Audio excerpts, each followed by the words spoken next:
ఇది సరే case వీలేదో పెట్టిరియాలి, FIR పెట్టిండ్రు. ఫార్ములా ఈవోలు కూడా ఏం చేసినారు తెలుసా, ఇక వాళ్ళు కూడా కేసు వేసారు. ఎందుకంటే ఒరిజినల్ అగ్రిమెంట్లో ఏముంది, ఏం డిస్ప్యూట్ వచ్చినా ఆర్బిట్రేషన్ కోవాలని ఉంది.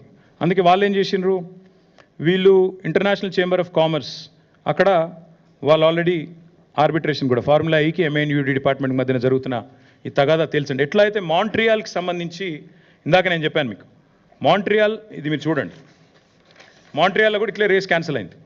క్యాన్సిల్ అయినాక మరి ఫార్ములా ఈ వాళ్ళతో లిటిగేషన్ పోయినరు. ఆఖరికి $3 million లిటిగేషన్ సెటిల్ అయింది. అట్లాగే సెటిల్ చేయాలన్న ఉద్దేశంతో హరీష్ సాల్వే అనే ఒక ప్రముఖ లాయర్ ఉంటారు, ఆ లాయర్ని పెట్టుకొని వీళ్ళు లండన్ నుంచి వీళ్ళు ఈ ఆర్బిట్రేషన్ ప్రొసీడింగ్స్ కూడా వీళ్ళు స్టార్ట్ చేశారు. ఇది ఏది చెప్తలేదు ప్రభుత్వం.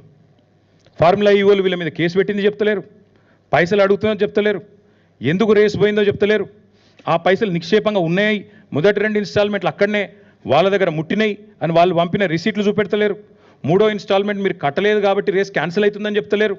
ఆఖరికి ఎఫ్ఎంఎస్సిఐ దగ్గర వచ్చిన పైసలు, వాపసు వచ్చిన పైసలు అవి తీసుకుంటందుకు కూడా వీళ్ళు ముందుకు వస్తలేరు. This is the fact of the matter.